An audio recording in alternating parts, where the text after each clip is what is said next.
आइए स्वामी, अपना प्रण पूरा कीजिए। नारायण से मेरा प्रतिशोध लेकर ही आइए। भृगु ऋषि के पास तपोबल है, आपके मानस पुत्र होने के कारण शक्तियां हैं, और अब तो काव्य माता के पतिव्रता के सत्व की नई ऊर्जा लेकर वो और भी अधिक शक्तिशाली हो गए हैं।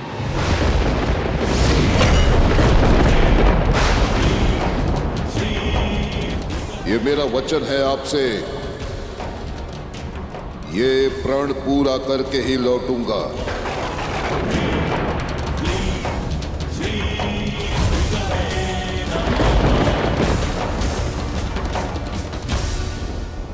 नारायण, समय संकट का है नारायण। मुझे आपकी योग निद्रा तोड़नी ही होगी। आपको इस संकट से अवगत करवाना होगा। आंखें खोलिए नारायण, आंखें खोलिए। ऋषि भृगु मन में प्रतिशोध और हाथों में शस्त्र लिए आ रहे हैं। उठिए नारायण, उठिए। भरा है, मेरी चिंता आपकी चेतना से ही दूर होगी। कृपया करके उठिए, उठ जाइए नारायण। आप नहीं देवी, इन्हें अब मैं चेताऊंगा। शब्दों से नहीं, अपने शस्त्रों से उठाऊंगा।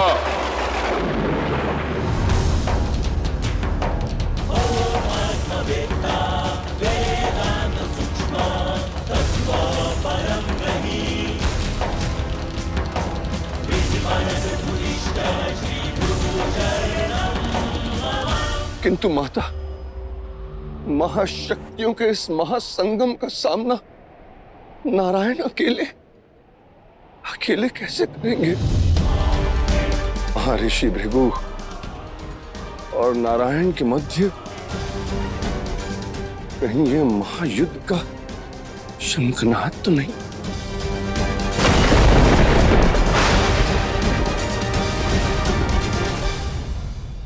नारायण, उठो और युद्ध करो मेरे साथ।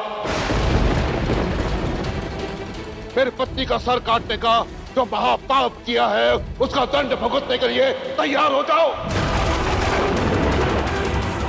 और सर्वदा के लिए मेरी पत्नी की दासता स्वीकार करो।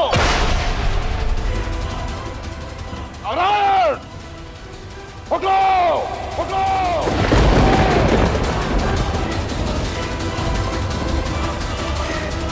शांत हो जाइए ऋषिवर, शांत हो जाइए।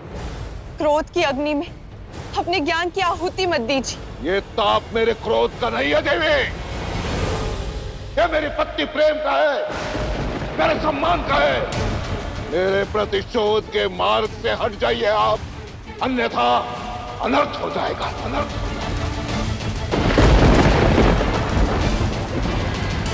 नारायण, उठो नारायण, और उठाओ अपना सुदर्शन। वही सुदर्शन जो एक स्त्री, एक ऋषि पत्नी पर चलाया था। ऋषिवर, अपनी आंखों से क्रोध का आवरण हटा कर देखिए। नारायण का सुदर्शन एक स्त्री पर नहीं चला, एक ऋषि पत्नी पर नहीं चला, वो चला अधर्म का साथ देने की सोच पर। मैं भी वहां उपस्थित थी। दोष नारायण का नहीं था, काव्य माता का था। वो नारायण के धर्म और कर्तव्य के मार्ग में बाधा बनकर खड़ी थी। हमने उनसे विनती की, उन्हें समझाने की चेष्टा की। लक्ष्मी नारायण की आपसे विनती है काव्य माता कि धर्म के मार्ग में बाधक मत बनिए। फिर भी वो अधर्म के मार्ग पर अड़ी रही। स्वयं अपने तपोबल से शस्त्र उठाया उन्होंने। इन असुरों पर होने वाले हर प्रहार को मैं रोकूंगी, फिर भले ही मुझे अपने तपोबल से आप सभी को मूर्छित ही क्यों ना करना पड़े। नारायण के पास और कोई विकल्प नहीं छोड़ा था। अब विकल्प नहीं था, किंतु अब है। या तो वो मेरी पत्नी की दास्ता स्वीकार कर ले, या फिर मुझसे युद्ध, और कोई पर्याय नहीं है।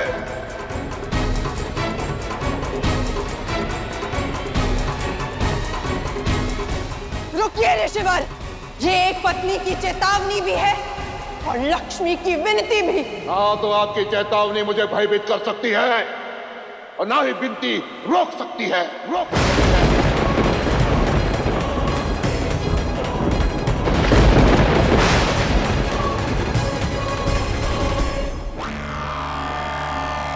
तुम्हारी तपस्या और असुरों की प्रतीक्षा के सफल होने का समय आ गया है पुत्रों। तीनों लोकों पर राज करने के लिए सज्ज हो जाओ। जब तक तुम तपस्या से उठोगे, भृगु ऋषि नारायण से हमारा प्रतिकार, उनकी शक्ति सब ले चुके होंगे। तुम्हारे बल का सामना करने के लिए कोई उपस्थित ही नहीं होगा। जो ललकार से ना टूटे वो निद्रा नहीं, भय होता है नारायण। वो जो बात से ना समझे उसका केवल एक ही उपाय है।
कहा था क्रोध मति हर लेता है।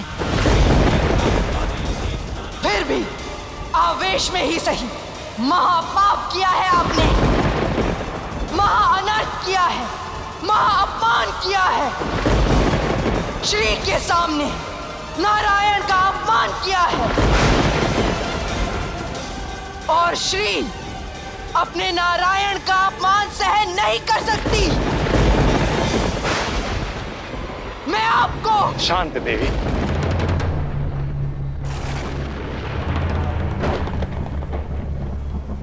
ऋषि भृगु एक महान ऋषि और संतों पर क्रोध करना श्री को शोभा नहीं देता। होंगे ये महान, होंगे शक्तिशाली, होंगे तपोबली, किंतु इन्होंने आप पर प्रहार किया है।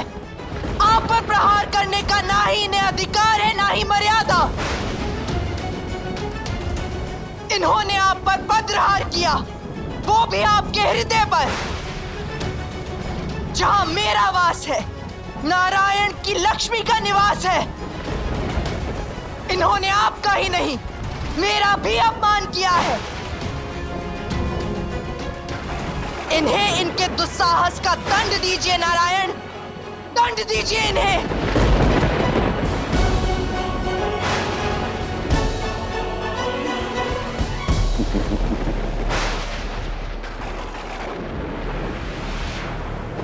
ये देंगे मुझे दंड, ऋषि भृगु को दंड तो मैं देने आया हुई थे। असंपूर्ण संसार देखेगा कि स्वयं नारायण दंड कैसे भोगते हैं, एक पति के हाथों, एक ऋषि के हाथों। इस युद्ध की टंकार पूरे संसार पर आघात होगा। तपोबल और दैविक शक्तियों का यह द्वंद्व सर्वनाश का शंखनाद होगा। इस संसार के लिए तो कई बार आपने सुदर्शन चलाया, आज अपने सम्मान के लिए चलाई। भक्त की इच्छा पूरी कीजिए नारायण, इन्हें इनकी उद्दंडता का दंड दीजिए। अब यदि ऋषि भृगु अपने तपोबल से उन्हें पुनः जीवित कर देते हैं तो मेरे मन का बोझ भी हल्का हो जाएगा।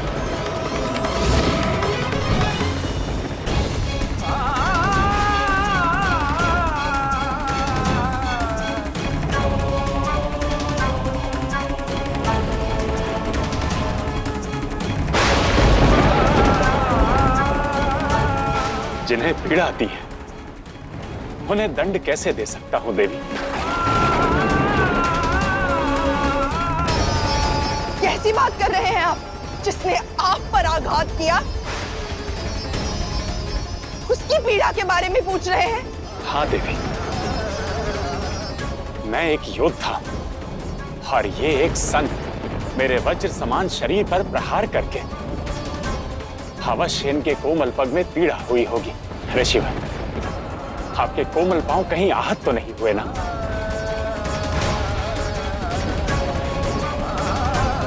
इस पग में पीड़ा हो रही होगी ना?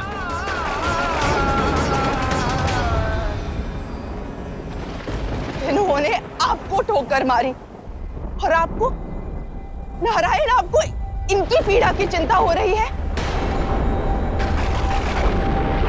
किसी को भी दंड देने से पूर्व उसकी मनोस्थिति को समझना चाहिए देवी।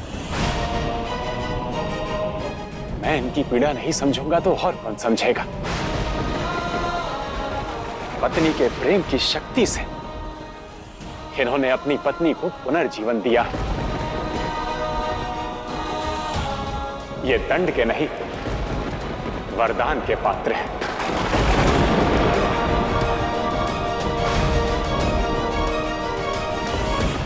ऋषिवर, मैं समझ सकता हूं कि आपको कितनी पीड़ा हुई, किंतु जो मैंने किया वो मेरा कर्म था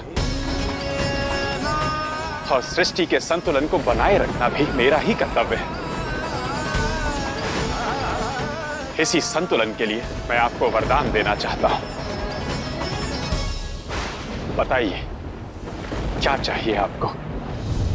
वर नहीं, दंड के भागी है ये नारायण। धर्म को अपनी पत्नी के अपमान से जोड़कर अधर्म का साथ दिया है इन्होंने। प्रेम नहीं, प्रतिशोध है इनके मन में। इन्होंने आप पर प्रहार किया। एक पत्नी के सामने पति का महाअपमान किया है इन्होंने। एक सोते व्यक्ति पर प्रहार कर महापाप किया है इन्होंने। नारायण भले ही आपको वर दे दे, किंतु उनकी पत्नी, मैं लक्ष्मी, आपको श्राप देती हूं कि आपके किए का दंड संपूर्ण ऋषि समाज भोगेगा। आज इसी क्षण से आप और आपके साथ समस्त ऋषि समाज दरिद्र हो जाएगा।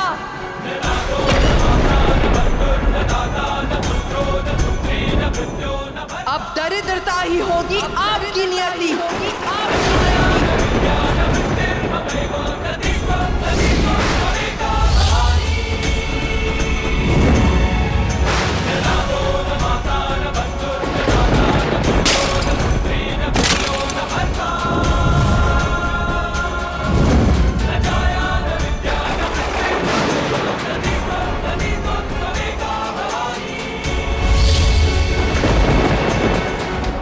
ये मेरे क्रोध का शाप नहीं, आप ही के कर्मों का फल है। क्योंकि जहां नारायण का अपमान होगा वहां श्री नहीं रहेंगी। अब आप और आपके समस्त ऋषि समाज को ना मेरा आशीर्वाद मिलेगा, ना मेरा साथ। आपने नारायण को नहीं, लक्ष्मी को ठोकर मारी है। अब जाइए ऋषिवर, दरिद्रता का जीवन भोगिए। जाइए।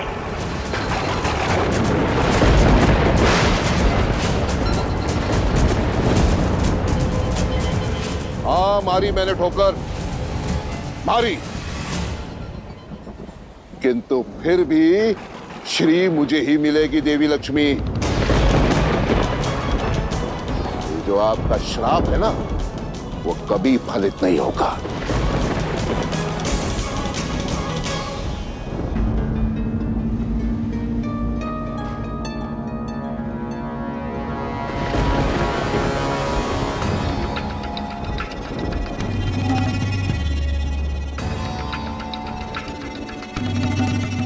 आपने मुझसे वर की इच्छा पूछी थी नारायण, तो दीजिए मुझे वर कि आपकी पत्नी देवी लक्ष्मी मेरे घर में पुत्री के रूप में जन्म ले।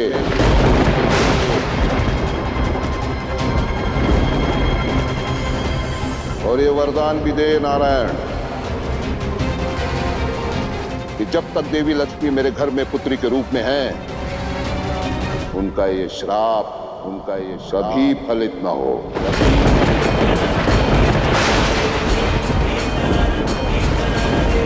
दीजिए मुझे वर।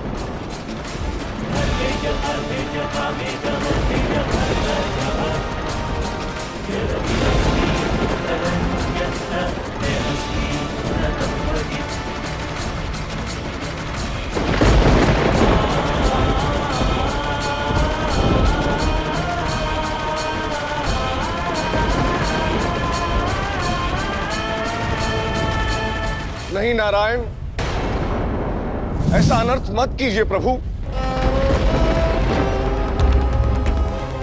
नहीं नारायण, देवी लक्ष्मी के साथ ऐसा मत कीजिए।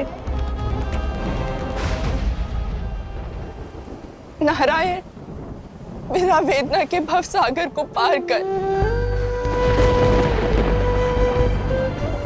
अभी तो लक्ष्मी नारायण एक हुए हैं, मुझे स्वयं से दूर मत कीजिए। ये वर मत दीजिए नारायण। क्या हुआ नारायण, आप मौन क्यों हैं? वर दीजिए मुझे। कहां गया आपका कर्तव्य, आपका संतुलन? जिस वाणी से आपने मुझे वचन दिया था, उस वाणी से वर क्यों नहीं दे सकते आप मुझे?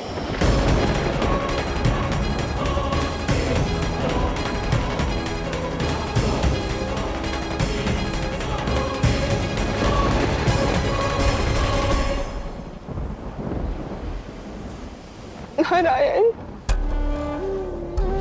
मुझे पुनः विरह की वेदना नहीं सहनी। लक्ष्मी से वियोग का दंश तो ये नारायण भी नहीं सहना चाहेगा देवी, किंतु आपने क्रोध में बद्ध होकर इन्हें श्राप दिया है। अब मुझे वचन में बंधकर इन्हें वर देना होगा। किंतु नारायण, आपका ये वर मेरे लिए श्राप समान होगा नारायण। प्रेम पर प्रतिशोध हावी हो जाएगा।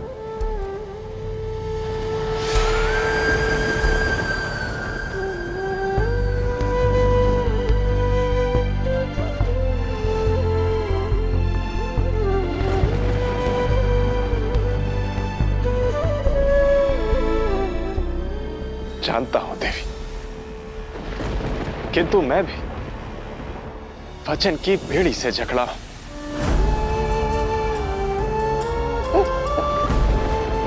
मत कीजिए नारायण। सृष्टि के संतुलन की, ऋषि भृगु के साथ हुए अन्याय की यही पुकार है देवी। मुझे वर देना ही होगा।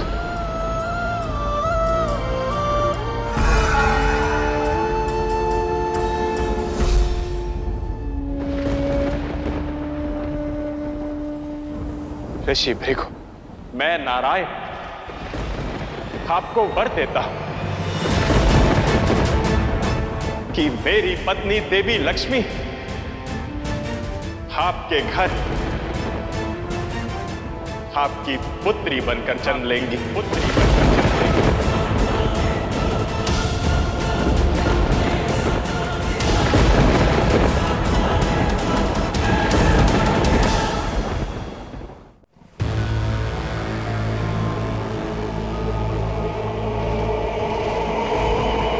परंतु एक समस्या है नारायण, आपका वचन और मेरा वर अधूरा रह जाएगा यदि देवी लक्ष्मी को हमारे बैर के बारे में स्मरण रहा तो वो मुझे पिता के रूप में कभी सम्मान नहीं देंगी। मुझे पुत्री की आवश्यकता है, शत्रु की नहीं। परंतु इसका एक समाधान है।